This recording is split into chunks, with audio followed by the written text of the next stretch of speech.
Welcome back, beer tubers. Taking a look at another partially barrel-aged beer from Boulevard, part of their smokestack series. This is Rye-On-Rye, the 2014 edition. It is 33% ale, 67% ale aged in whiskey barrels, which is what I like to see with the Imperial Stout. More of the beer aged in barrels than not. So I think this will be have a little more barrel character than the Imperial Stout that I just reviewed.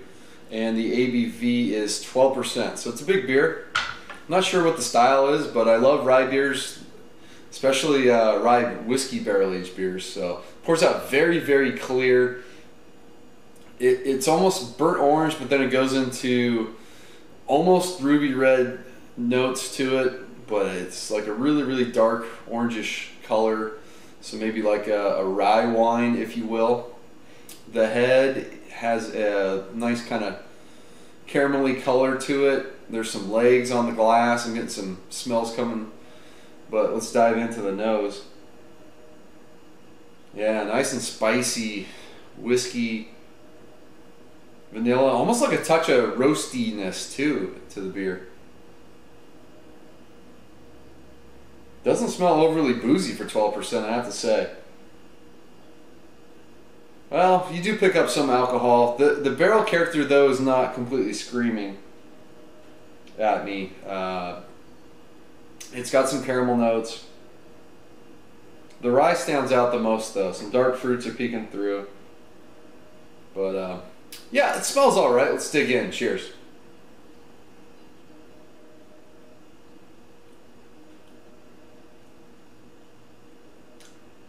Yeah, it's much nicer drinking beer than a smelling beer, I will have to say.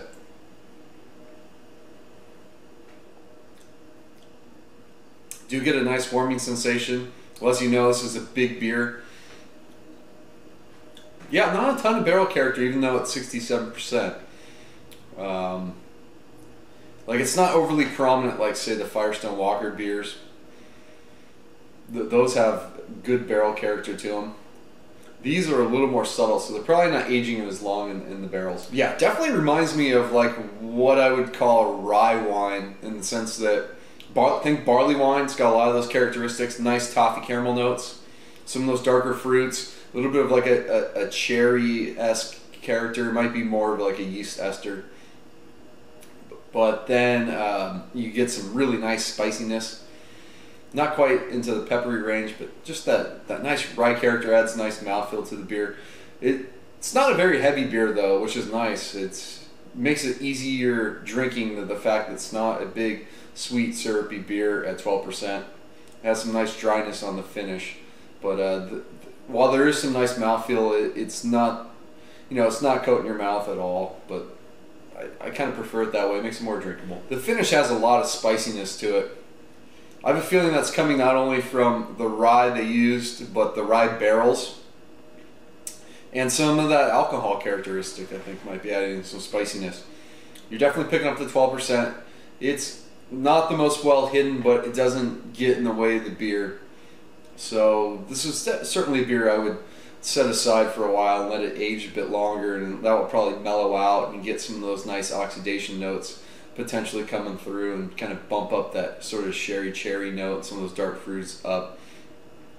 But right now it's a nice dry finish, which makes you want to go back for more, which is really important in these big, huge alcohol beers.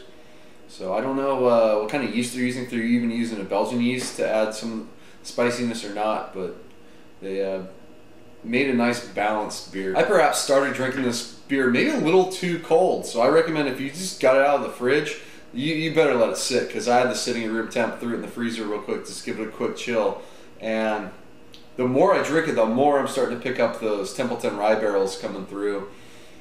Get more of that sort of rye whiskey sort of sweetness, and picking up some oak tannin and some hints of vanilla as well. So it's a big rye beer. If you don't like rye, you're probably not going to like this beer because of that. It's got a lot of that rye spiciness, which is cool. I like that characteristic.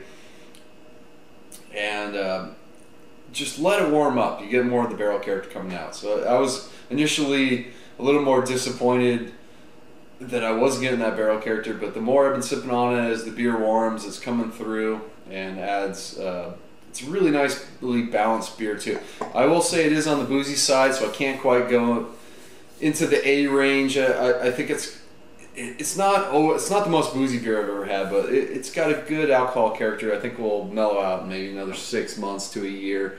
So check out Rye-On-Rye from Boulevard. I'm gonna go B right now. I think it's definitely above average. Definitely worth checking out. It's reasonably priced. So that's gonna wrap this one up. Until next time, please comment and subscribe. Cheers.